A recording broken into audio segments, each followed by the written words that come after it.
Hey guys, in this video I'm gonna go over the changes I've made to my Warcry Explode Necro in order to min-max the build a little bit for a more high-end budget setup. So last week I released the base guide, which I recommend you watch if you're interested in playing this. In this video I'm mostly gonna go over the changes I've made, but I'll briefly go over the basic concept and gem setups too, if you want to jump right into the expensive version. But yeah, so even though the first version of the build was able to take down all the Ubers, I still wanted to min-max it a bit, and the original version did struggle a bit versus some of the bosses. But with this version, all the Ubers are pretty easy. Of course, it still absolutely destroys high quant Maven invitations. I think that's where the build shines. And you can do them with pretty much any modifiers. But as you can see in this footage, the clear is pretty decent as well. I don't really do a lot of juiced mapping content myself. My Atlas is just mostly bossing focused. But this is a tier 16 map with I think 7,000 to 8,000 wisps. You got 4 sextants and beyond. So it's kind of juiced, but not completely juiced. But yeah, even though I think it's best suited for bossing, I think it can do really well in juiced maps as well. But yeah, let's get into the video. Okay, so yeah, my character is now level 98. I'm mostly focused on doing bossing, so leveling is kind of slow. And when you're doing Uber bosses, you will still die every now and then. But if you want to dedicate yourself to getting level 100, you can easily do that in maps. The build is pretty tanky now, mostly thanks to using mageblood. But yeah, you're still gonna die every now and then doing Uber bosses. But if you want to level in maps to level 100, that can easily be done. Okay, so first I'll just talk a little bit briefly about the concept of the build for those who didn't watch the previous video. So the idea is to use Unearth to spawn high level corpses, or yeah, high monster life corpses really. And then you're gonna explode them with charms like this. Nearby corpses explode when you Warcry, dealing 6% of their life as physical damage, so you can stack 3 of these, and then the same mod on that which was taken. And the way we're Warcrying is through the Eternal Apple, which is a way to automate the Warcries. So you put the Warcries in here, and it says, trigger a socketed Warcry skill on losing endurance charges, with a very short cooldown. So yeah, we just need to gain and then lose endurance charges, and it's gonna trigger the Warcry for us, the Warcries. So we're using a Precursor's Emblem, gain 1 endurance charge every second if you've been hit recently. That's how we're gaining. In order to get hit, we're using Forbidden Right in a weapon with this trigger mod, trigger a socketed spell on using a skill with a 4-second cooldown. So every 4 seconds is what recently refers to. So you hit yourself with the Forbidden Right, and you're gonna start gaining endurance charges. And then in order to lose endurance charges, we're using Replica Fragility. Lose an endurance charge each second. So yeah, that's the basic concept of the build. Now I'm gonna go over the gear, and first I'll go over the gear that's the same, and then I'll go over the changes.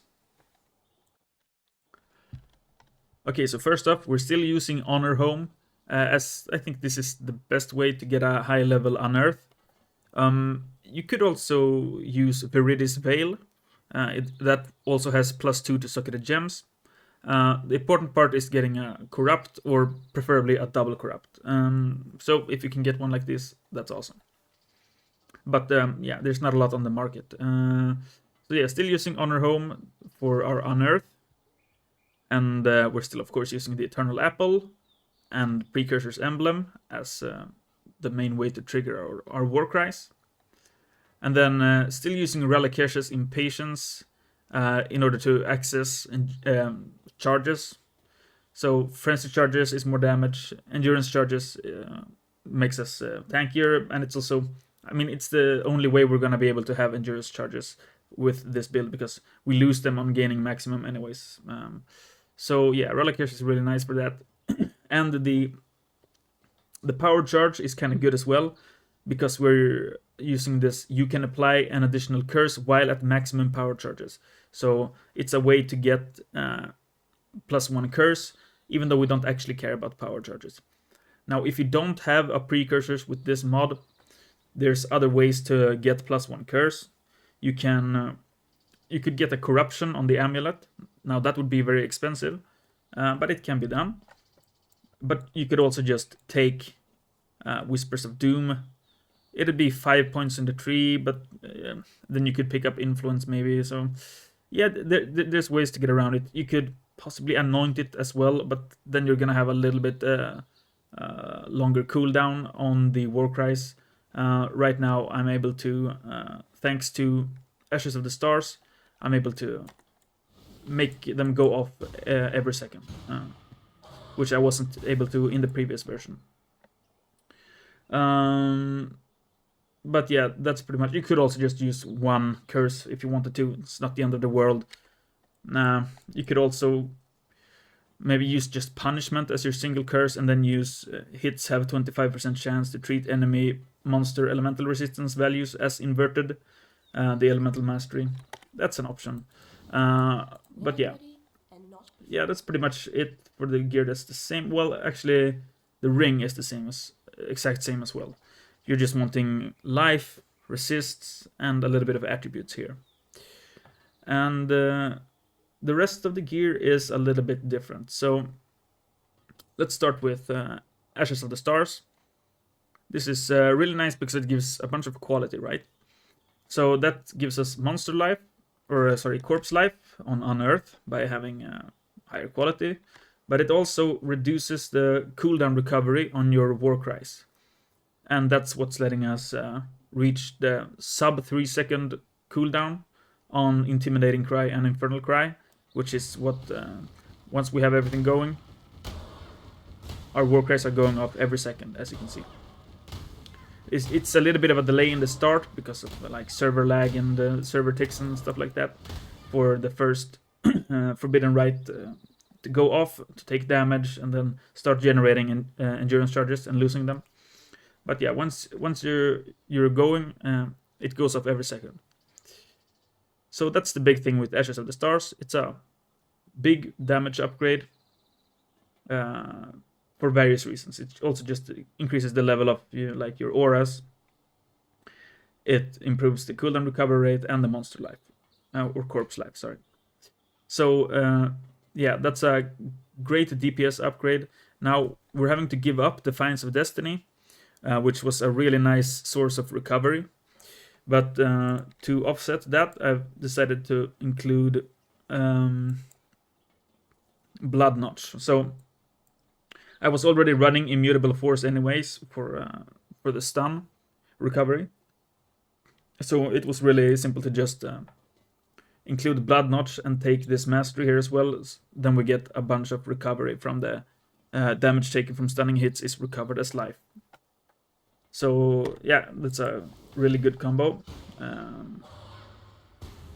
So yeah, that helps offset the loss of Defiance of Destiny, while also getting all the DPS benefits of Ashes of the Stars.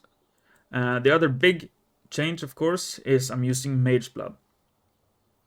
I mean, Mageblood is pretty cheap this league, so I'm assuming most people who are really wanting to invest into their characters can afford a Mageblood.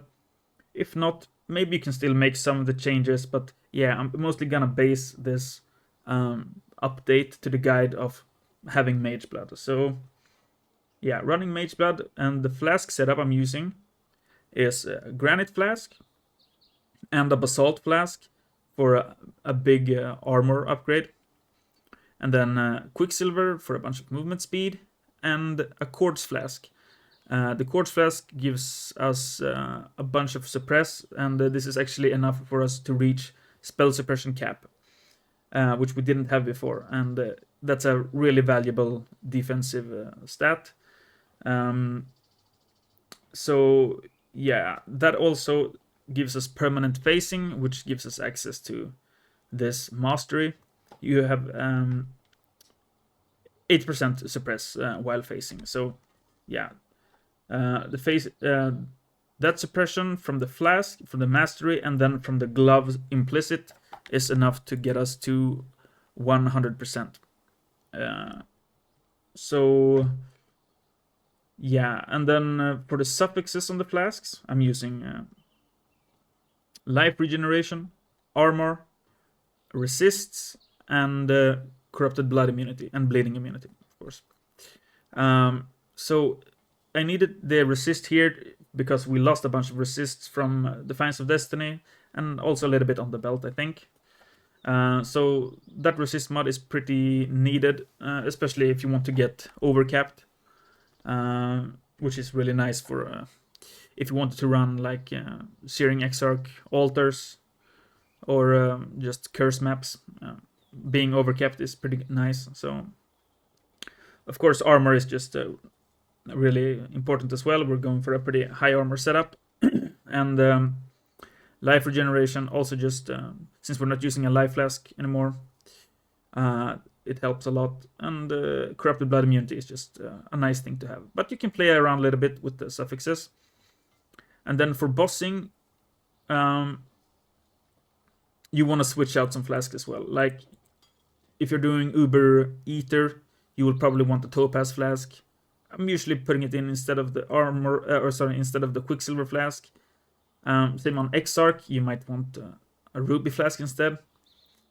On Maven, I think I swapped in Topaz instead of the Granite because she doesn't really do a lot of fist damage, I think.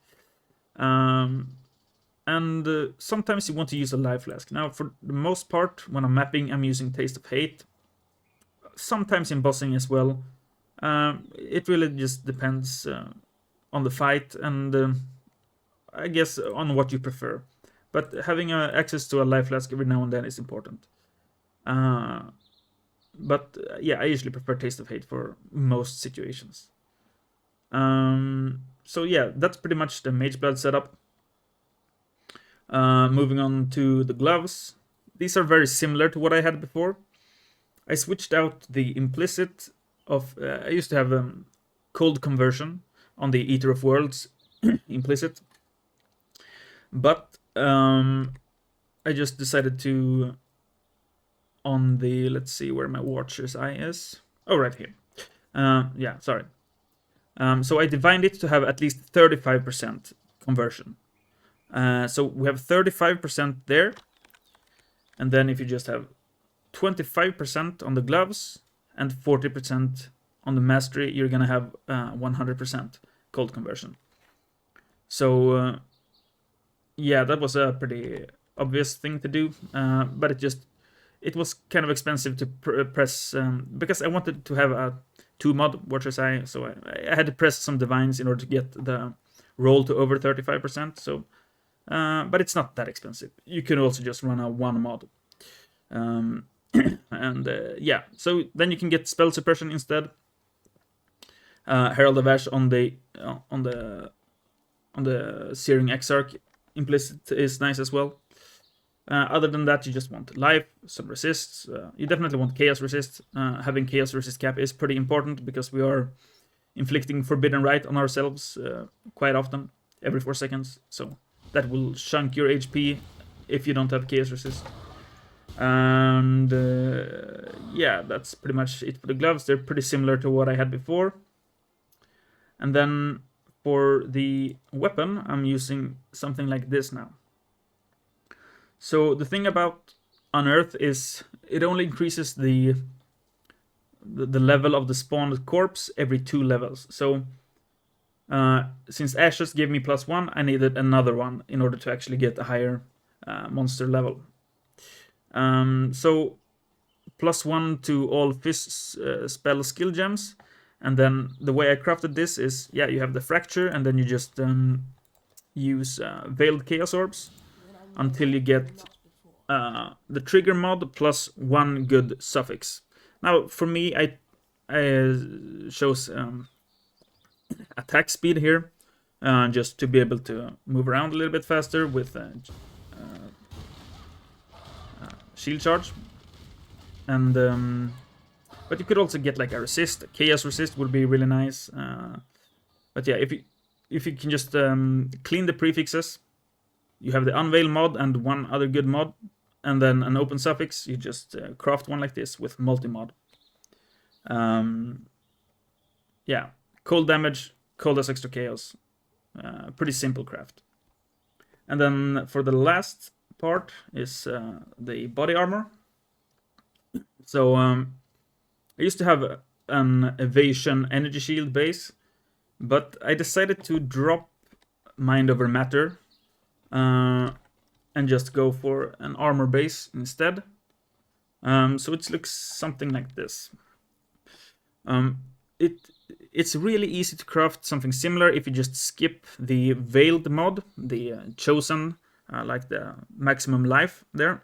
Then you would just have the fracture mod, and you could just press chaos resist essences until you hit. I'd say you want either dexterity or a resistance, maybe like fire res. Like if I had fire res, I think I could possibly skip having this suffix on the resist suffix on a flask and get something else instead. But yeah, crafting one like this is pretty easy to. Yeah, if you skip the maximum life, it's very easy. Then you can just essence craft it. The way I did it is I fixed the prefixes first, actually, and then I just got lucky and hit good suffixes using Eldritch Chaos Orbs and Exalts. But you could also fix the suffixes first and then use Ashling, or just suffixes cannot be changed, and Veiled Chaos Orb again. And then you can hit either the max life or the Fist Taken As. And you just want to make sure you have life as the other mod. And then you craft the Unveil mod that you don't get. But yeah, I think that's pretty much it for the gear. I guess I'll just briefly go over the gem setup as well for people who didn't watch the other video. So I'm running Unearth with Enhance, Greater Volley, and Empower. Intimidating Cry, General's Cry, and Infernal Cry. The aura setup is Determination with Hatred, Herald of Ash, in Enlighten. You could of course get Enlighten 4 here, and that would help out a little bit. We're also using Herald of Purity as the last aura. Then we have Molten Shell, which I'm just using on left click. Shield Charge with faster attacks. And then we have 2 curses, which we trigger. They don't share a cooldown with the Forbidden Rite and each other, so yeah, it's a good way to apply curses. Frostbite and Elemental Weakness. And then lastly in the chest I have Flame Dash for just extra mobility. And a Spectre, that's 5 linked. So I have Guardian's Blessing, and Grace. So every time I activate Grace, the Spectre starts taking damage, but you get the aura effect during as it's dying. And I'm using a Perfect Dark Marionette, which is sold by the Warlock, and it has reforms after being killed, so it comes right back after it's dead.